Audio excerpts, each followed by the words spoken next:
Welcome to Lawyers Who Learn, where we explore how attorneys' engagement in lifelong learning fuels their growth. Join us to uncover these journeys and gain insights for your legal career.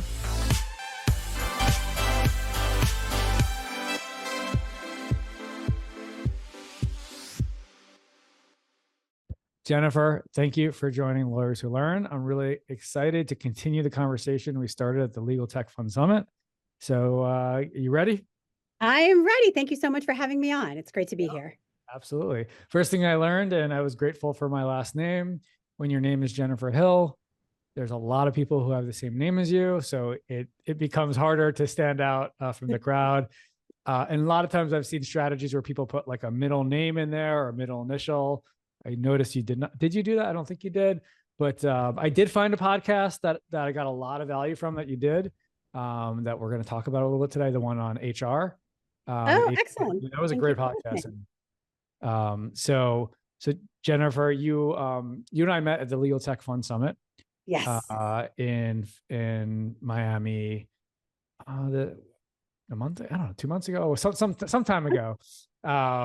December. Lovely warm December in Miami. December, yes.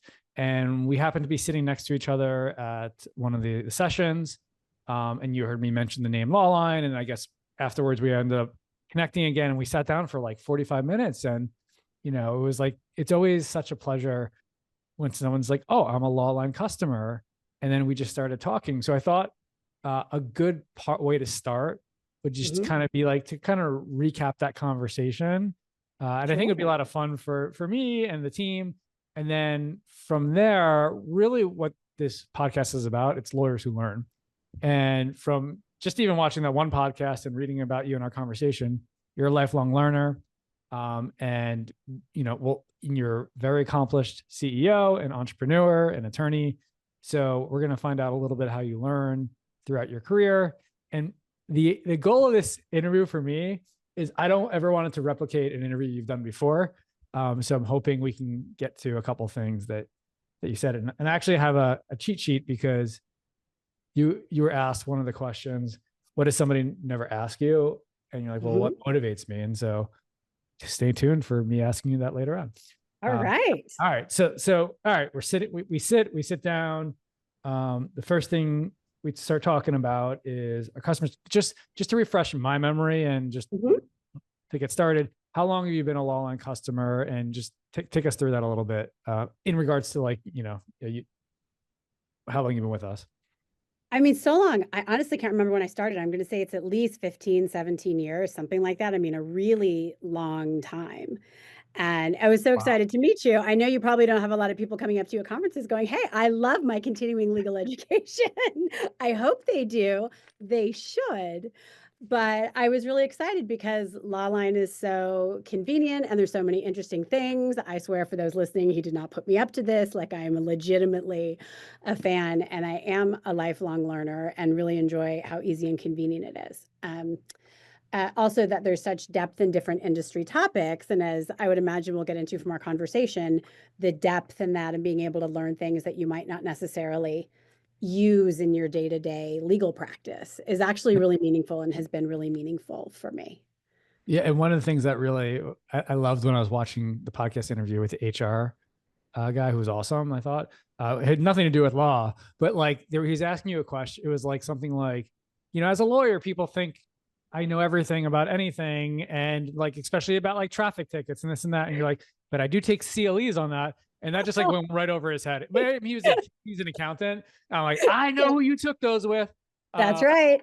Thank you. Now I know how to get out of a New York City parking ticket. And that is unfortunately information. Matt Weiss, I don't know which one you watch, but Matt Weiss is a good friend of mine who's taught that many times with us. It's 888 red light. So I watched that myself too. So cool. Yeah. And I think what I really loved about our conversation was, yes, talking about all you've learned from the courses, but it was so clear to me, like your business entrepreneur mindset, because you started just like offering me all these very well thought out suggestions, or not even thought out. You just on the spot came across.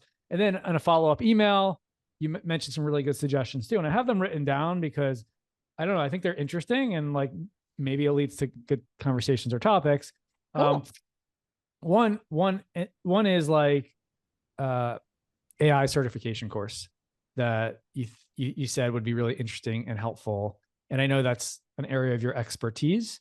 So can take us through a little bit about just your thought process behind what the value would be there, how we should go about building that, because we have already 75 hours of CLE content in Mhm. AI. And we have 20 hours more in the go. We're about to launch an AI hub, hopefully in the next month. Excellent. But as you know, as soon as you create a course, it's becomes old. Almost Right. becomes within 6 months out of date. And so, not that. So, what was your thoughts on how you would want to design that for me, or for any other CLE provider, any other company who would want to build something for attorneys? For lawyers, AI is something that we have to learn to use and understand. And those are two very different things because, first is the understandable and rightly placed hesitation of there are these new tools with information that I may or may not be able to rely on. How do I separate the wheat from the chaff? How do I understand what I'm getting is quality? How do I understand how to evaluate it? We're not taught in law school how to evaluate technology. And unless we've had specialized practices or have worked in house or have worked with folks that do that, that's not necessarily a natural skill set. But, I think that part of this is understanding, what is out there? What do I need to know about it at a macro level? How is it made? What are the data risks? What are the regulatory risks? And there's plenty of great courses on that already. I've taken many of them over the last couple of years. But I think that then tailoring some of those courses, or at least in order. So with 75 courses, it can be often difficult to understand which are the ones that might benefit me in my practice the most. And so I think tailoring a learning path, such as that you've done in other areas for in-house attorneys, for small, medium, in small and larger firm attorneys, of, what are the nuts and bolts I need about AI? How do I learn to understand how to use it? What are the pitfalls? How are my clients using it? How is my team using it? And then thinking about how that's going to change the way that I practice law. And one thing that I often hear from certainly our clients, and our clients are in-house counsel and law firms, and that I hear from just attorney peers, is I know what I read about or what I hear about, but I don't really understand how I get started.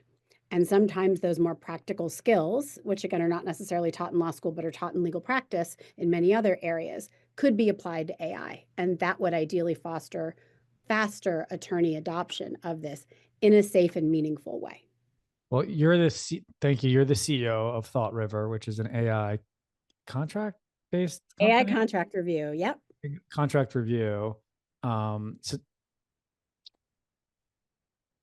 besides just saying, tell us about that company, but like, Mhm. tell me about what have you had.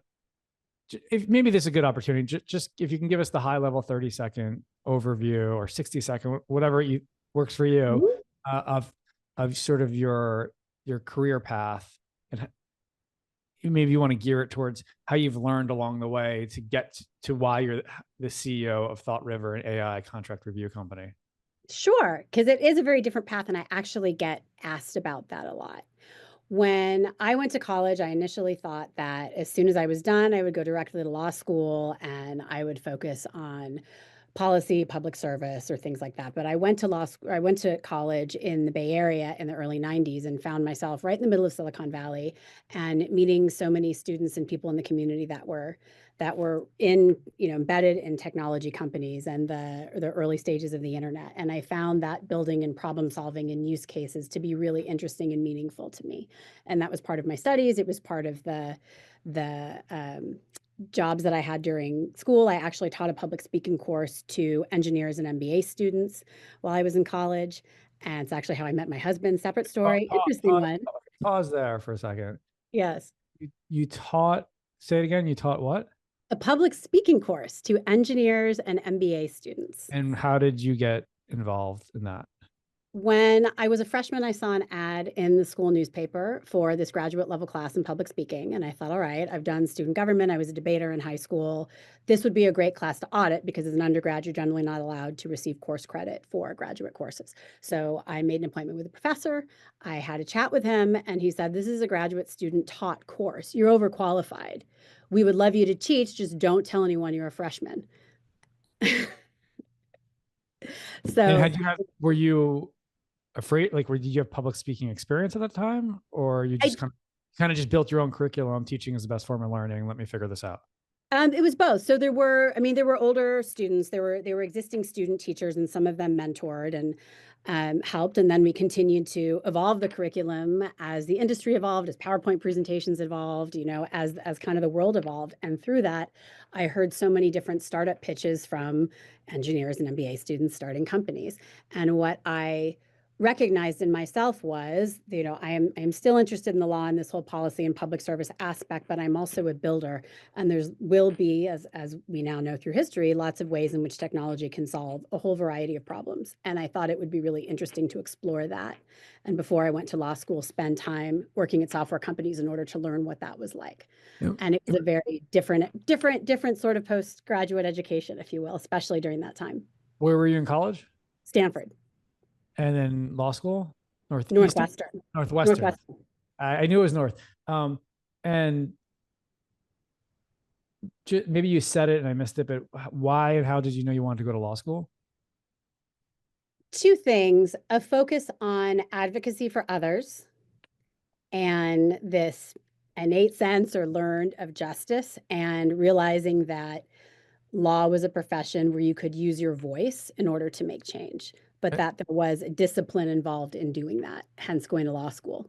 But how was this a high school thing you realized, or you realized in college, or is it even like sometimes it's reflecting back, like you're like, I want to go, it's the right step, and then like 10 years later you're like, okay, here's why I think I went, like, it's easier looking back than looking forward sometimes. And it's hard to tell whether it's revisionist memory. Right, well, exactly. But it was something that from as long as I can remember, it's what I always wanted to do. And so I tried to get experiences in school through student government, through debate, through those kinds of things to see, is this something that I would like to do? And I would continue to challenge myself and put myself in situations where I wanted to create a change, advocate for a change, build a community, do something that would help others, and try to be a catalyst for that and bring people along with me, which I realized is useful both for becoming a lawyer, but also for being entrepreneurial in general. And those two concepts always stayed with me. Okay. And you, by the way, was law school what you expected it to be? Did you feel like it fit to the way you like to learn? The reason I ask is you're clearly very entrepreneurial. Did you feel stymied, or was it intellectually stimulating in the way you wanted it to be? It was intellectually stimulating and rigorous, but the building piece was absent. They're the practical law clinics, and I could sort of get the itch scratch there. But I think because I did law school and business school at the same time, it was just a different outlet. Got it. Okay. And that's part of why I chose Northwestern, because they had a really good JDM program. Besides how cold it is, but despite how cold it is, Chicago's great. It is just cold. Okay, awesome. And okay, so and I'm trying not to go through, like, make you take us through your whole history, but I just wanted to connect the dots a little bit more. Sure. I don't even remember. So, okay, you graduate, you practice for a little bit. Where did you practice? So I worked after college. I worked for 4 years for enterprise software companies. I did a JD MBA. And then after that, I went to practice at Fenwick and West in Silicon Valley. But I think there's the step in between. So when I was working at enterprise software companies, I was largely responsible for business development. And again, this was the late 90s now. And there's a lot of the law is always behind where technology is, as it should be, because technology is moving so fast. And I found that one of the things I observed when I was in deal flow was that a lot of the lawyers that I worked with, were not as technologically savvy and knowledgeable. And so part of the journey that we had to take everybody on to come to some sort of agreement was how to use the law for the art of the possible. And I found that it was much more about engaging lawyers in a different way and engaging teams of the business people and the lawyers, right? Because like lawyers often get an unfortunate rap of the Department of No, which I will totally push back against, because I think we actually can be the Department of Yes. It's just, how do you get to yes in a different way and get there faster? And that's part of what encouraged me to do a JD MBA. And then when I practiced, go into an area of practice where it was really working with entrepreneurs and people who were building, because it was all about, a lot of things that were new and novel. Got it. And first of all, I love like this. What I love about talking about the history, even though it's not unique, but it's okay, is there's so many people who are successful and are doing a lot of great things. You can look into their past to see examples of where they've learned and how they've grown and how they show, like, they didn't just end up here. Like, you didn't just, there's a lot of work and efforts to get, and we haven't even got to the parts. There's a lot of steps we haven't even gotten to yet. But one of them, you had built I'm forgetting the name right now, but it was a company for women entrepreneurs or women leaders. It was a nonprofit that it was actually started before me, so I didn't found it. Okay. But I helped establish them in New York. So I had moved after a few years in the Bay Area, lived in the Bay Area after college, a few stints after law school, and then came to the New York area and helped them establish themselves in New York when New York's tech scene was just really beginning to grow. And that was, as we know, women entrepreneurs don't get funded at the same rate as male entrepreneurs. And so having a community and a set of mentors and investors and showcasing these companies was a way to help get them the attention that they deserved and to try to reduce the connections required to get access to capital. And how successful was it? How did it work out? It was very successful and it continues to be, but that said, the industry as a whole has not kept up that same pace. I mean, women entrepreneurs, and in particular, women of color entrepreneurs, are still funded at the lowest rates in the industry, and that is something that needs to change. There's no shortage of great companies. Yeah. There's a very different path to capital access.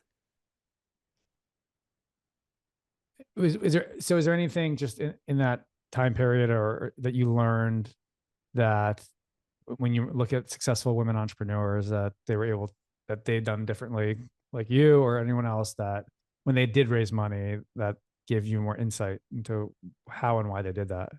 Not so much the how and the why. It was just that the journey is different. It's often longer and harder, and you often have to jump through a lot more hoops. And in as much as the concept of bias, whether conscious or not, is a challenge generally. It's noticeable in those paths if you just look at the statistics and then you speak to women entrepreneurs and understand those paths. There is a disparity. So, the more that we can do to elevate any entrepreneurs obviously is great because we want new ideas out in the world, but also understanding that the journey is not the same for everyone. Now, there's exceptions everywhere, but the journey can be long and hard. And so creating as many allies as you can along the way to help you take that next step is always a good idea. 100%. And so organizations like that can do that. And we've done a lot of great content in that area as well. I don't know if you've ever seen any of it about allyship and other areas, absolutely, especially for women attorneys. All right, so I'm skipping ahead a little bit, and we'll circle back. But sure. Let me pause there for a second and just go back to the CLE world, and we're going to get back to ThoughtRiver. So one of the things that you said to me in our conversation that really stood out, and this is what I love the most, is when someone says, I took CLE courses that wasn't necessarily for what I do every day, but because it was interesting to me personally. Can you share a little bit about a story about that about a course that you took on Lawline and how it impacted you? I can. And I generally try to take 20% of my courses for every cycle in things that I know nothing about, that are just genuinely interesting to me or may have a practical application in everyday life. One, of course, was the New York parking tickets. Hopefully not generally practical application in everyday life. Another example of one of those courses that I took was understanding what happens in school bullying, and particularly in the state of New Jersey, where I live. And I thought, as a parent, I have 2 kids, that's not a course I ever hope that I need, but it's here. And as a parent and an attorney, this is probably content that I should know just in case. And I listened to it and I was very grateful for it. It was very well thought through. The presenter was excellent. And then I want to say it was a year, maybe 18 months later, I actually needed that course because of an incident that happened with one of my children in school and continued to happen. And what I was so grateful for, and which was one of the reasons I was so excited to approach you, was literally to thank you for putting something like that there, because I had the framework, I had the knowledge, and I had the questions to approach the school and help them figure out where their policies were completely substandard, where they had completely dropped the ball, how that was harming my child, and the options that they had. And to their credit, they flipped everything overnight and provided all of the things that needed training, created a safer situation for my child and all of that. But I felt so empowered because I had the right language to go in, which can be, it's challenging, number one, as a parent, because you'll fight for your last breath for your child, particularly in a situation like that. But also to be able to do it in an objective way, which attorney training helps you to do. And then having that framework to go through in a way that communicates to the other side, here were the deficiencies, here are the problems, here's many ways in which we can resolve it. So I thank you for that. I love that. I appreciate the thank you to me, but I would thank our learning solutions attorneys. We have many attorneys who live in New Jersey who also have kids. I'm curious the motivation behind who we taught that, but we have a lot of courses like that are geared towards things that you don't need to be an attorney for. You just need to be an advocate. And in all honesty, like, that's my true open mission and passion, is if I can take a lot of percentage of this content or build new content that you don't need to be an attorney for, that you can be your own public advocate. Because the statistics, something like 78% of those who need legal assistance never seek an attorney they can't afford it, or they don't know where to go. And I think, again, segueing way back to like what is happening in the legal space and what's happening in companies like ThoughtRiver, is there's this now opportunity with AI to make law and legal content more accessible to not just big firms, but small firms and potentially individuals. So tell me first of all, I think it's a good sort of segue to tell me just if the most interesting way or how you ended up at ThoughtRiver, because there's always a story behind that. And as CEO, and just sort of your thoughts on, I don't want to call it unauthorized practice of law, but like how AI is making law more accessible. Sure. Before I get to that, I think there's a yeah, go for connector as a connector point. So I absolutely think that making the CLE content available to non-lawyers is really beneficial. And in fact, I have a number of friends, particularly ones that are looking for really deep structured education in AI from like a regulatory and a policy standpoint. I have actually suggested that they become Lawline customers. Like, even though they're not lawyers, like, you don't need to keep track of your CLEs like I do, but it's really like useful, well-curated content and learning. And so I agree with you. I actually think that's an opportunity, and there's a bunch of different paths for that. And to your point, I also agree that the more that we can equip people who are non-lawyers with knowledge to advocate for themselves and be able to do that well, that is a huge benefit. And that is something that AI will continue to do, and is part of the reason that I'm very passionate about infusing more AI into the legal space. I think it's an opportunity for us to scale ourselves and our impact, and to create more paths for access to justice. Yes, it will have transformational effects on the profession, but to me, it's more important that with all of that, the model will change, but more people will be brought in and be able to access that. 100%. And you said that so eloquently. I really, like, when you hear someone say something, you're like, oh, wow, I wish I could talk like that. Thank you. No, but thank you for summing up that way. I really appreciate it. Well, so now to your question about how I got to ThoughtRiver. I actually started as a client. In my last role, I was COO and CLO of a health tech company that was reverse engineering prescription drug pricing. And we needed a way to access contract data at scale for a whole variety of reasons. And at the time, this is, I want to say, somewhere between 2017 and 2019. I can't remember exactly. We were looking for technology to help us do that. And at the time, ThoughtRiver was the only one that could handle the sophistication, so the complexity and the nuance of the legal issues, but also let clients customize it. Meaning, if I want to look for these, really interesting set of issues, which are very different from an NDA or, a master services agreement or something, a lot of the things that were sort of big in bulk at that time. They were the one that did that. And so that started my relationship with them, and they were a great partner. They had wonderful customer service. It was a really proactive team. I became friendly with the founder and helped him build his advisory board. And then after we sold the health tech company, I happened to mention just, on a catch-up call, we would catch up from time to time. I said, if you are ever considering adding an independent board director, please keep me in mind. And a few months later, he called and the company did just that. So I joined the board, and, to make a very long story short, he's the founder, he's a visionary. ThoughtRiver was way ahead of its time and still has the highest accuracy in the industry. And he decided that he wanted to pursue other adventures and felt comfortable that I could carry on the same passion that he had and, take the company to the next stage. So it was serendipitous. And how long after you became a board member did that happen? Oh gosh. I want to say it was like a year and a bit, 15 months, 18 months, something like that. So it was a journey.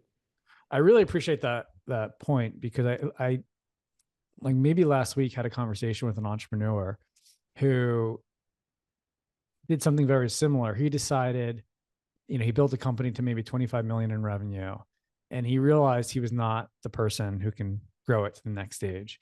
And him and his co-founder they didn't have anyone else. So they hired a whole C-suite, including finally hiring a CEO to replace him.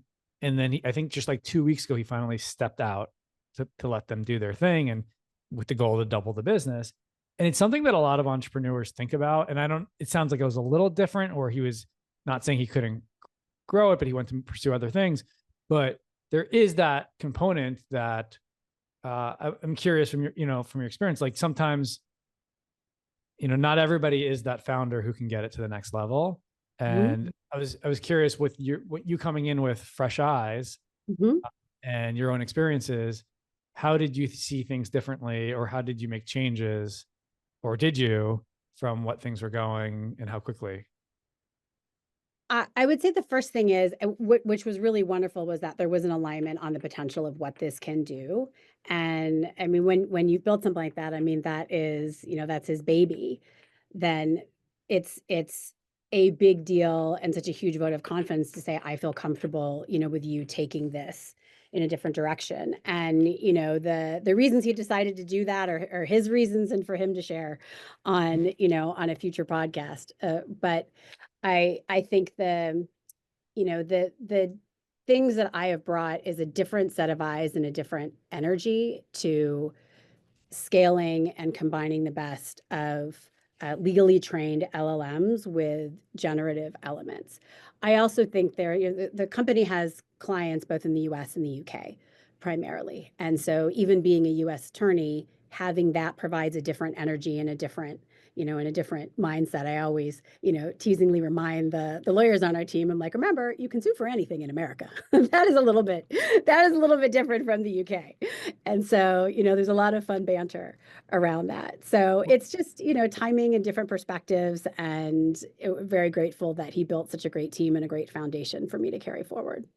We were both, I don't know if we spoke there, but we were both at the Legal Geek conference in London. So we've been crossing paths. Yeah, that's right. And I saw that great photo of you and your team at that with the banner in the background, and the energy in it. And you spoke there as well, correct? I did. I had the rhinestone cowboy with the cowboy hat. Yes, with a cowboy hat. I remember. Yeah. I'm from Arizona. I love it. My hat and my. No, you definitely stood out, and that energy definitely came across as well. And I don't know if you're going to be at the Legal Geek conference in June in North America, but we are officially doing a 3-hour track for CLE there in person. Fantastic. That's great. And the way they're doing it, which is kind of interesting, we'll see how it goes, is it's in a big open area. So there's no breakout rooms. So we're doing silent disco headphones. Nice. And I'm like, you sure that's going to work? And they said, look, we've done it before and it worked out well. So that should be fun. So looking forward to doing that there as well. Just switching directions a little bit. one of the questions I like to ask people, and I know it was asked to you somewhat on the last podcast, was what's your favorite books to read? And me and you have a bunch of things in common. One of them is getting business advice from parenting books. So there's a book that I read when my kids were getting potty trained. It was called 3 Days to Potty Training. And I had twins at the time, and they were, Oh, wow. you know, it was You quite needed a 3 challenge. days. And I was like, 3 days, really? And there's something that it said in that book that I applied to business, and it was transformative. And I'll share what I learned, and I would love to hear what business tips you got. And what it said was, you know, generally, what's the number one question that you would ask your child when you're potty training them? Oh my gosh, I can't even remember. Do you have to go to the bathroom? I think was the Right. question. No, that would be the number one time. question. Did you have to go to the bathroom? And so you said it over and over, and it said, the advice it said, instead of saying, do you have to go to the bathroom, you change it to tell me when you have to go to the bathroom. And it's an issue of control and authority and trust. And I was like, oh, snap. Like, instead of like, done, is the project done? Is the project done? Are you guys doing it? It's like, tell me if you guys need any help. Tell me what I can do to help. And that step back, I apply all the time in business. Yes, 100%. So you never know where you'll find these things. So I would love to hear you mention the book, and if you could share the book and any of it, business insights you applied, if it was similar or not. I think that's a really great analogy, because it is true. I look at myself as the chief obstacle mover. I am there to create the conditions where people can do their best work. And that looks very different for different teams and different people. And dialoguing with them about what those things are, asking them, you know, to look at things from a different perspective, not, oh, you should do this. It's more, have you thought about things that might be standing in the way? Or have you thought about what are the blocks that might be there that you might not see, that are, you know, that are really there, or that are just fictitious? That then could be moved, that would allow you to get to that next stage, that next challenge, because it's very easy when you're working so quickly and when you're so busy all the time, you know, that there's a lot of things that are kind of taken for granted. But what was the book? What was the book? Oh, I honestly can't remember. I can't remember what the book was. Did I tell you? I didn't write. No, it was the book that you said on the HR podcast. Oh, the HR podcast. Yeah, I can't remember which one it was. I just watched it and I can't remember. So I don't. Yeah. One of at some point, the parenting books run together. Totally. Many of them. It's also like I've read so many of them. So that's one. And so I kind of look, and I got that from, like, you know, I'm not going to tell my kids to do their homework. It's up to that. Like, it's up to them to do that. But I think creating conditions where they can do that and find the initiative is a big thing. And, you know, if you were to ask my team, they would probably say, like, I want people to think about things in terms of the blank space, because that's an opportunity for creativity and growth, both in your skills and your vision and just challenging yourself. And so creating conditions for that to flourish and to be accessible, as opposed to feeling as though you are stuck or the system is stuck or things are a certain way. My goal is to continue creating those conditions so people can flourish. It's, you know, it's the hardest thing and the most important thing to do. I love asking, just like any self-improvement or business books that either recently or that stand out in your entire life, that, because to me, and I can, while you're thinking, I'll share one or two for me. One of them, so I don't know if you're familiar with Dale Carnegie. The book that everybody knows is How to Win Friends and Influence People, but that's a great book. But the book that had more impact on me is How to Stop Worrying and Start Living. And it, I mean, it's archaic in how old it was written, but it has, to me, that's almost what makes it so valuable, because it was written 100 years ago or whatever it was. And the worry and stress that everyone had was as real as it is today, but he actually shares real techniques I use every single day, that you probably heard a million different other ways, but like, what, you know, one of them is like, determine what's the worst case scenario of what could happen, and then start improving on it, and accept it, and then start improving on it. So that was my pause to give you a moment to think. Oh, thank you for that. I know there's so many running through my head, and I'm trying to think of the book. I will share. I will share. I can't actually remember the name of the book. Okay, but there's a lot of stuff written about. I understand. No, that's. I had to think about it ahead of time. But what I will say has been really helpful, building on that is the concept of some sort of framework or even an OKR framework. Like the simplest thing of where are we going? Like just qualitatively, where are we going? And how are we going to measure that? And what I would say I love about that, as simple as possible, that it reminds people that they have the freedom to figure out the how. I'm not here to tell you how to do it. I'm not here to tell you how to figure it out because we're all problem solvers and I want us to all be problem solvers. But if we are all aligned and going in the same direction and we know what we want to achieve and we figure out how we can measure, we are more likely to get there faster. Love it. Love it. I'm a very goal. I'm worried about OKRs as well. So one of the reasons for this podcast was, I made up this stat, but I'm sure it's somewhat true or somewhere, is 98% of learning happens outside of CLE courses in your career. And so I was just curious, where is other, and there's formal and informal learning. Is there any other areas that you've done more quote unquote formal learning since you've graduated school that has helped you in your career? And it could be from a book to anything that's just more than just researching the internet and doing your what you're doing. I mean, I look at the different areas where I feel like I want to improve. So it could be leadership, it could be management, it could be a particular, depth for a particular area. When I entered healthcare, there was a ton that I had to learn about that. I mean, I'm excited about mastering a new domain and learning about a new industry or a new problem. I really thrive off that learning energy. So, there's enough that you can either read, you can find a set of people that talk to and ask all your beginner questions, which are great because the beginner mindset has no constraints already and everything's open and you see things in a very different way. But then I also believe that informal learning is such an undervalued part of the work experience. And it's one of the things that I really appreciate now with some hindsight in the practice of law, and where I think actually AI can be really helpful to free up more of that time. So if I think about some of the learning that I had that was so meaningful, it was when, I first started practicing and we were sitting around a speakerphone and someone hits the mute button. And that's when you're trying to figure out what the client said, what question to ask next. You're dialoguing with the partner, the associates, and figuring out how to solve the problem. That's the bit that you really can't formally teach. AI can help you accelerate knowledge, and that's awesome. The faster we accelerate knowledge, the more that we actually have time for that. And that's human connection and communication. And that is such an important part, not only of learning, but just for our own, good feeling about the workplace and our peers and our own development. And that's where I think we need to spend more time is actually on that element. If you think about it, even before writing, we pass things down through the oral tradition and engaging with each other as humans. And it's very easy for that to go away, given that we have every device and connectivity manageable now. Totally. And I would say, I don't know if you had a chance to try out AI voice on ChatGPT, where you can actually have a conversation with it. Talk about personalized learning to the fullest. I've been having hour conversations each day about any topic that I want. Wow. And you don't realize how powerful it is to literally be able to ask any question and go any direction and get what you think is the right answer, at least. What you think. No, right. But right. To some degree.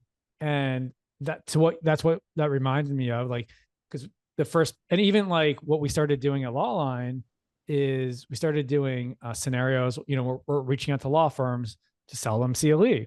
So we created a persona on ChatGPT with the voice saying, okay, you're PD professional at an AmLaw 100 firm. I want you to ask tough questions about Lawline. You know who we are. You're already using PLI. What are some of the questions you would have about why you would move with us? And we literally have essentially a sales call with that. And so like that kind of back and forth conversations and I love the like press the mute button thing. I think there's like some sort of way you can use that in other areas. Like, okay, let's press the mute button here. And like, what just happened? So we're going to use that one because it works. All right. So what motivates you? Oh, what motivates me? 3 things. One, I generally love learning just new things and being able to develop some sort of mastery of them or just like an in-depth understanding. It's something new and shiny and I can then reconcile against other knowledge I have is really interesting. The second is expanding giving a voice to others and helping expand the tools that allow them to advocate for themselves. So that goes back to values I had as a kid that I still have, and I think technology can enable.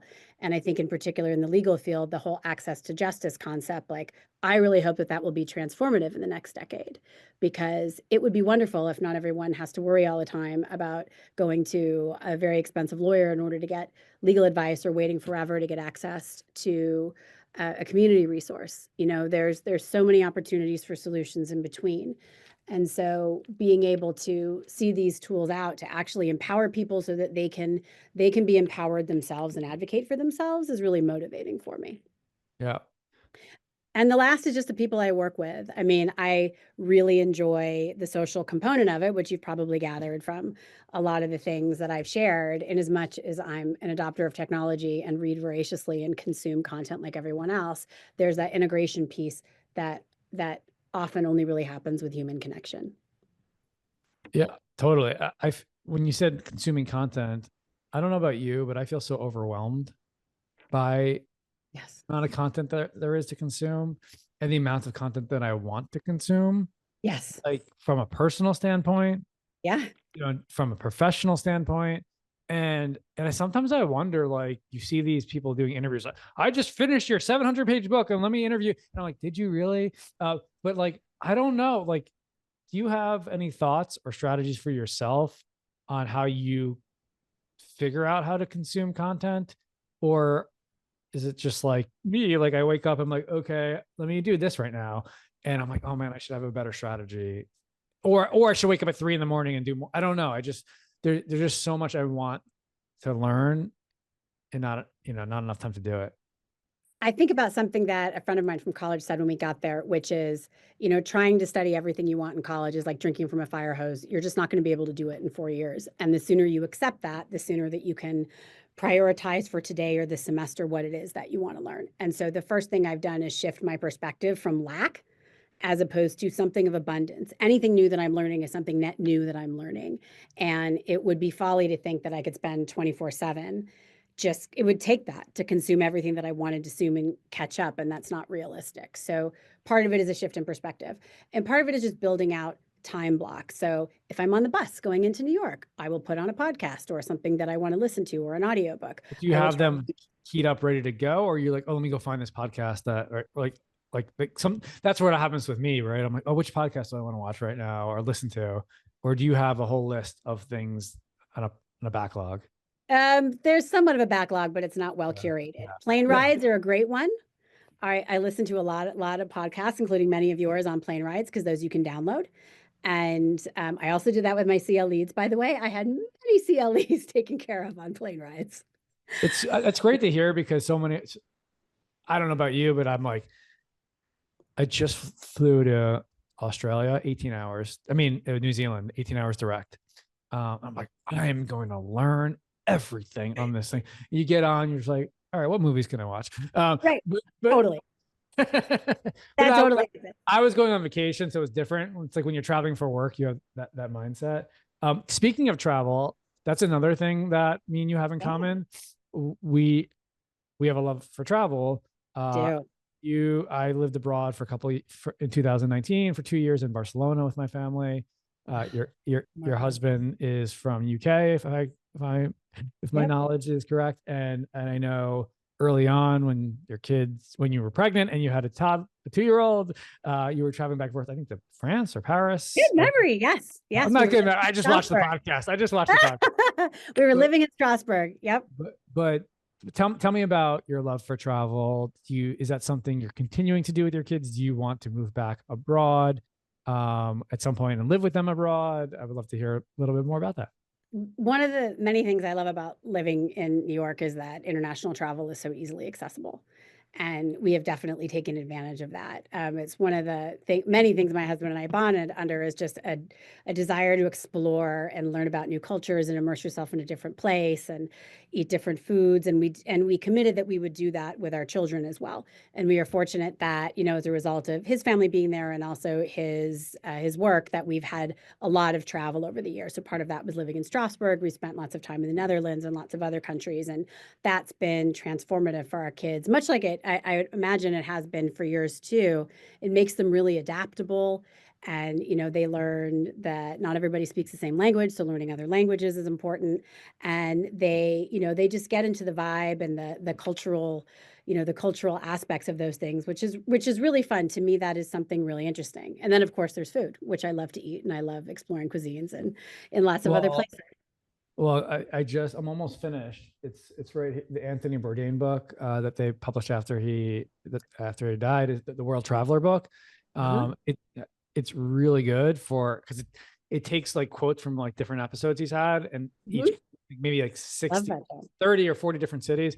And I love it because it's about food, and it's about telling great stories about where he is, and it's about history. Like he started talking about Taiwan, right? Here's an example. Like he's talking about Taiwan, and he talked about, and it says like in the background, it said like from I don't know, 1895 to 1945, China was actually ruled by Japan. Like Japanese had it, and then they're kicked out, after World War II, and then the Nationalist Party came in, and it talked about the whole formation of Taiwan and Chiang Kai-shek and Mao Zedong. I'm like, oh, this all reminds me of high school, and I heard all these names, and had an hour conversation with the ChatGPT voice, like refreshing my history in that area.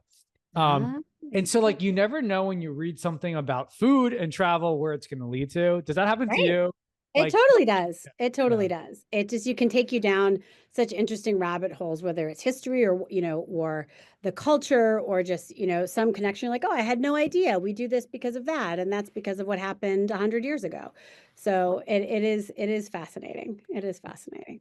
For me, the other thing that for lawyers and for entrepreneurs and individual employees, that always is my fear and where I want to have impact for other people, is so many people go to college, they go to law school or whatever, they get a job, and they learn the first 6 months, year, 2 years, whatever it is. And then essentially they stop really learning. They're just hosting, and we're all guilty of that to some extent. And that's my fear for myself. And that's where I want to help constantly motivate my team members to keep growing in their careers. Is that something that you have? How do you approach that? Does that happen to you in your career? And like, what are some things you can share with others? It has. I always use the 6 month and the 18-month rule. Okay. In 6 months, ideally, I want to be growing in something, or having the teams growing in something, because we've become more efficient. We've learned how to do something differently. There's new information, there's an innovation, et cetera. And in 18 months, ideally, the roles are completely different, because everything. Individual roles. Yeah, individual roles. And, if that's not happening, then we need to examine, where the obstacles are, what is getting in the way of that growth, because most people don't want to do the exact same thing every day. We want creativity and growth. And I think if it's so easy just, to hit that. I learned this as a first year associate, and people said, if you're not careful, 5 years will go by. Yeah. And you'll feel like you've been doing the same thing. And so I kept that, in the back of my mind, and thought, well, how do I do that? Where can I, and again, I'm goal driven. How do I set that up with some sort of framework where I can measure my own progress, or measure the progress of my teams I'm working with, so that growth is happening? And sometimes 6 months is not a long enough period of time, but you examine it and you acknowledge it, and you're like, okay, for these reasons, I'm cool with it, but here's where the growth itch is getting scratched. I love that. So 6 months to sort of learn something new, 8 months to essentially recreate your role. Or if it's a basic, like if you're still an attorney, you're still serving, you're doing M&A deals, how do you add to that, or add AI to that, or add something that makes you better? Is that your framework, or is that you read it somewhere?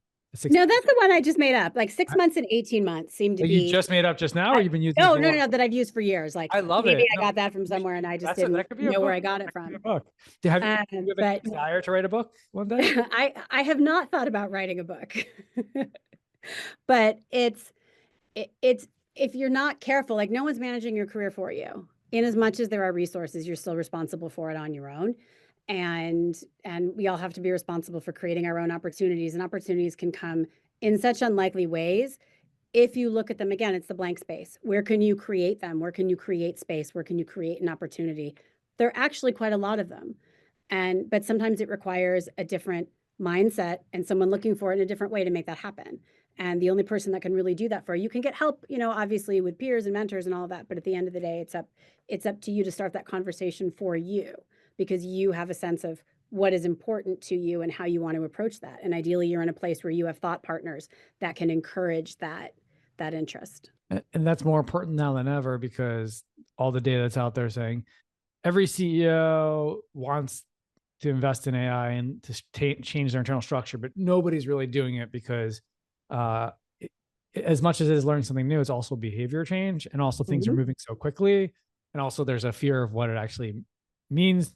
It's just like easier to wait and see and take advantage of. Have you guys tried to integrate it at all internally into what you guys do, from using ChatGPT or other things to be more efficient? Oh yeah. We do, but the entire company is built on accelerating the human. I mean, the whole concept of ThoughtRiver was to accelerate the workflow. I mean, Tim Pullen, the founder, was working in Singapore and literally was out for drinks, I want to say with a high commissioner, and had this vision that, he could email a contract in and email it back, and it would tell you everything, that was wrong with it and what you needed to do with it. And that started him on the journey with ThoughtRiver.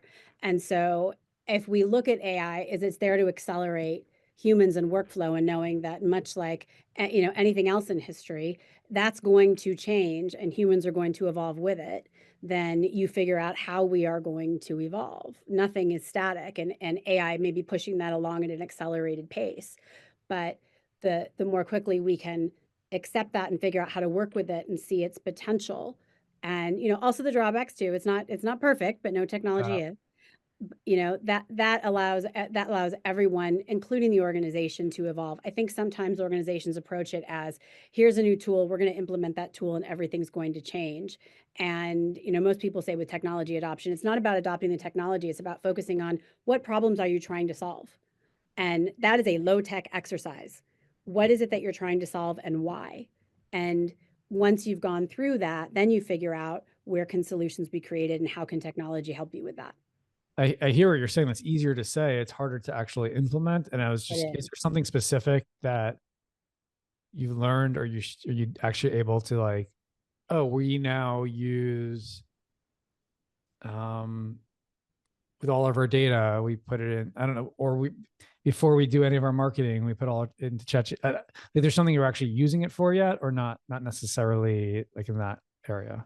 I mean, we use it, and we use all different kinds of AI. I mean, we've built our own. So, the use of it is involved in every workflow, I would say. But the first thing that we start with is honestly low tech. And book recommendations, Simon Sinek, start with why. We always ask why 5 times when we're looking for what is the problem that we're trying to solve. And when you ask that 5 times, you figure out exactly why you're doing it, who it's going to serve, what will help, and then where the technologies are for it. But we look at it for everything, and it's again focused on the why. How do we accelerate what a person is trying to do, and why do we want to do that? Usually it's so we're acquiring information faster, and the person can get on to the next hardest challenge and do something that solves a different problem with that information faster.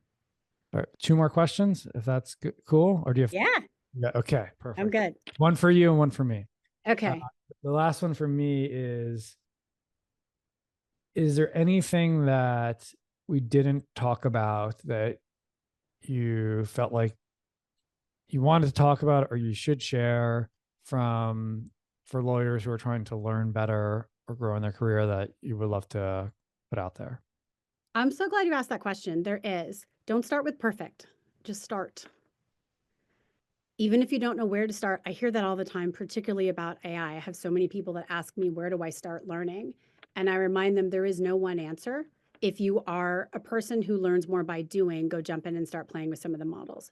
If you feel like you want to read about it from, a policy and a framework and a regulatory standpoint, where are places you can do that? And obviously Lawline is a great place to do that, because it's a trusted, curated, highly curated, by vetted expert source. And that is really important.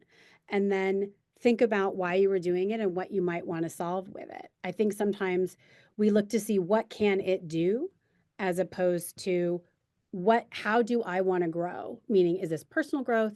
Is this growth in my practice or in my company? What are the problems that I'm trying to solve?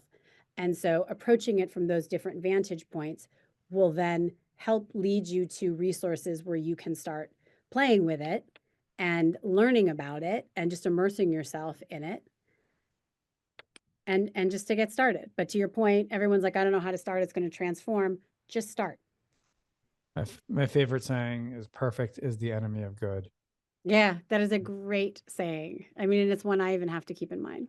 And I struggle because I'm really good at doing a lot of good, I'm a lot good at starting a lot of things. And where I learned over the years is there's things you can start on your own and there's things you can start with your team, but you can't start too many things with your team without a plan because That's right. that leads to confusion. But certainly getting started. And my advice would be start a podcast because there's no better way to learn and network than talk to amazing people like you and be grateful for the time and energy you put out there. And I'm trying, my goal is to do 100 interviews this year in Awesome. law and learning. And the reason I did this in 2006, actually, you mentioned Simon Sinek. I had started when I was in law school, a public access TV show and an online show on YouTube Yeah, about I read about that. how to start your business. Mhm. And one of the first people I interviewed was Simon Sinek. And it was before he was still amazing, but he hadn't hit it big yet. And so actually that all those interviews and the networking that led to Entrepreneurs Organization, it led to finding a company to help build Lawline. Those podcasts or those interviews led to where I am today. So I'm excited to see where this leads or not doesn't lead, but so cool. And the final thing I just wanted to throw it to you. You've been a customer for a long time. We had some conversations. We talked today. Is there and feel free to put me on the hot seat. Is there any question you have for me about Lawline or advice or suggestions, but anything you have that I could try to answer? Because I feel like it's only fair. I've asked you questions for an hour. Thank you for giving me one. I would say on the subject of AI and how to get started, if you're an attorney that doesn't know about it, where should you start on the site? On Lawline. Yeah, on Lawline. Where do you start? Where would you advise people to go? How would you? And I know you've got some really cool new tools coming out or that are just out that people should know about. And I'm excited to test them. So thanks for the layup. I appreciate it. But so at this moment, if you were doing it while this was airing, the best way is you go to the Sealy catalog, and you can actually you go to technology, and then there's a whole AI section. We have 7 content pillars, and then we have in each content pillar, there's maybe 150 different sections, and we have one specifically for AI, and then you'll see the 75 courses. Very soon, if not when this launches, there's going to be a drop down that says AI Technology Hub or whatever it's going to be. And it's going to take you to all those courses, which soon I hope will have AI certification course and more relevant things like that. We also have an AI learning tool, which allows you to ask any questions to our courses themselves and get answers directly from the transcripts of those courses or from all the courses as a whole. So you can go to the AI hub and ask questions specifically just about AI. And get answers about that. So that's some of the things that we're trying. Again, my passion is just-in-time learning. I'm very blessed and lucky to have all these great courses that are an hour long and has really great content, but I want to be able to help you in that time you need it. And we have we have 1,500 active faculty who we're so grateful to have and work with, and maybe hopefully you someday. Which is amazing that when we have customers who are also faculty. So thank you. I may not write a book, but I'll sign up for teaching a course. So fair enough. Yeah, fair enough. Well, you have a lot to share. So maybe at some point when you're ready, a book could be helpful. To me, the book is just the best journal out there. It's like meditation. Like the time to actually create and write it is as valuable as the book itself. That's probably true. There's still a podcast. I have to say, I learned so much about your journey to Lawline with your interview with your dad and many of your other, that was really meaningful. And I thought such a great way to kick off this whole learning journey of your own experience and how you followed your own curiosity, through the TV show and your whole different approach to starting a business. I mean, I think those kinds of conversations, those are the things that you can only get from human to human interaction and things like this. And that are really important parts of the learning pathways. Well, thank you so much for Got to watching balance that. that with the AI. No, thank you. Totally. Thank you for watching that. And that was fun to do. There's nothing better than having a parent who's proud of you and supports you and is there for you and shares in your success. Yeah, So it was great. awesome. It was awesome. Well, I hope to connect with you in person again sooner than later. Yes, we can exchange travel tips. Yeah, And but more, yes, travel tips, but I really appreciate your insights into CLE, into what we're doing. Like I said, I think I said this at the other conference, you could probably run. Hey, I wish you ran Lawline in that. Like I could tell that you had a lot of great ideas that can build the company, but it's great to have enthusiastic customers, and we're here. We would love to help you make the product better for you and for others. And so we appreciate the insights you have. And I think maybe Angelica and you are connecting at some point. we are, yes. That's And I'm awesome. excited about that. You and the whole team are doing a great job. So to the All right. Lawline team, thank you. The efforts really do pay off and make a difference. So thank you for All right. Well, have a good night. And I'll let you get home to, it's 5:36 Eastern time right now. So I'll let you go. Okay. It was great to connect. Thank you. And thank you for having me on today. Cool. Well, awesome. Thank you so much. Appreciate it. Yeah. You're awesome. I hope I didn't keep you. That was all right. Oh, no, I'm fine. I'm fine. No, that was good. I really like the way that you weave so many different things in about learning in different ways. So Yeah, no, that was good. look, it's so hard to have, I would love to have this for 5 hours, but nobody, if I was famous enough, maybe we could, but we're not there yet because it's so hard to compact everything into an hour. Oh yeah. Sure. But I love it and cool. Thank you. And I'll keep you, it should be, I think maybe it's towards the end of March, or I'll know for sure when, or maybe the middle of March. So I'll let you know when we have the date. Yeah, it's great. My team will promote it and we'll Awesome. use the content and push it and all of that. I'm excited to talk to Angelica. You should totally push this. I do really tell people that are not lawyers. I'm like, just Awesome.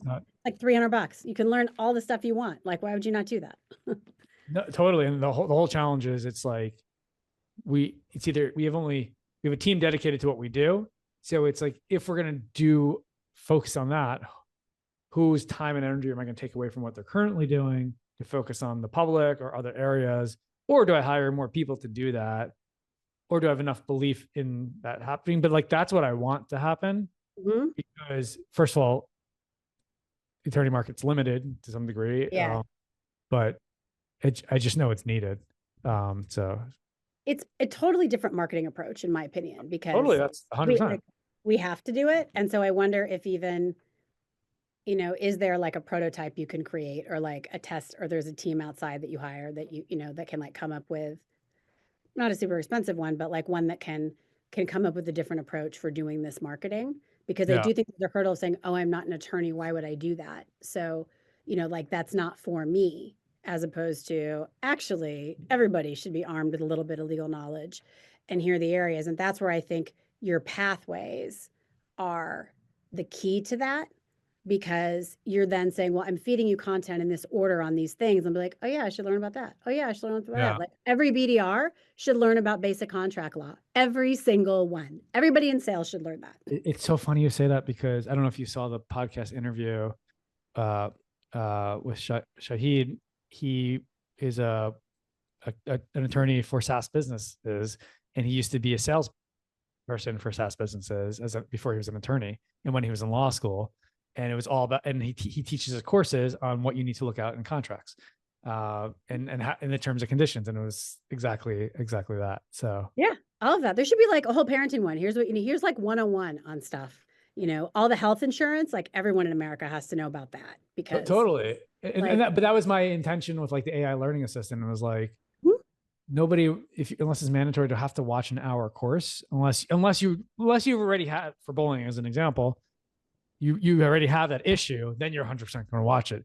But to preemptively watch it without getting credit off. And so that's the part, and also at the end of the day, they're still talking heads.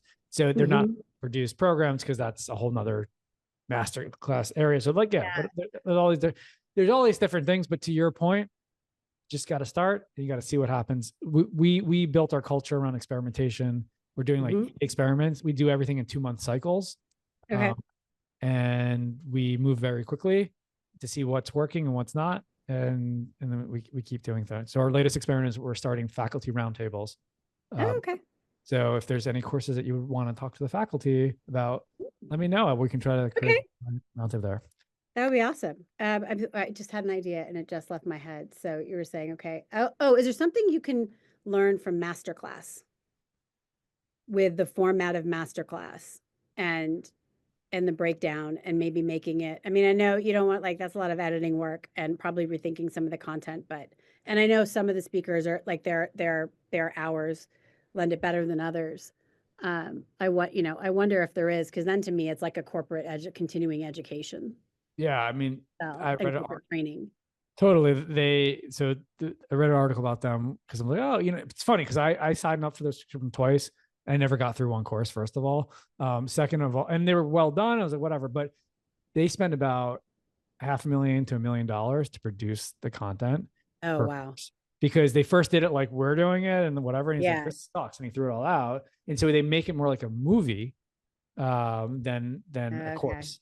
So it's interesting. I'm curious to see how they're doing today with the content, but yeah, they're beautifully. It's like watching a documentary. It's a whole. Yeah, they're beautifully done, and you've got like presidents doing them. But it was more of the format of like you're going to learn this and that one, and this and that one, and this and that one.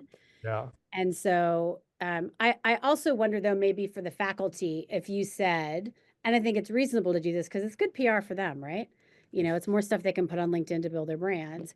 Can you take this topic and then break it down into like 6 sections, and then we try to create a master class around it, so it's just a little more bite size? Totally. We've tried, like, not that it won't be successful. No, we've tried.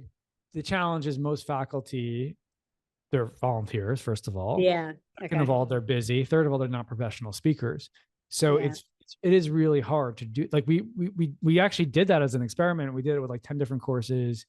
And then what we realized is, well, they're already broken down into slides and sections, and and then we sort of tag things, and we made it so you can actually see the transcript. You can do all what I've learned. Just because we've done it before doesn't mean you can't do it more successfully another time and productize it better for customers. But that, of course, makes sense in theory, because that's the short 7-minute shorter segments. That Hot Shots does a really good job at doing that it's a more B2B stuff. But see, like, this is the kind of stuff, maybe this is part of the podcast too. Who knows? Like this is like entrepreneur conversations that you need to have. But I'm going to stop talking because I want to let you get home. All right. I feel bad. I'm already home. Thanks again, and looking forward to being in touch. Yeah, thanks. Take care. Yeah, bye-bye. Bye.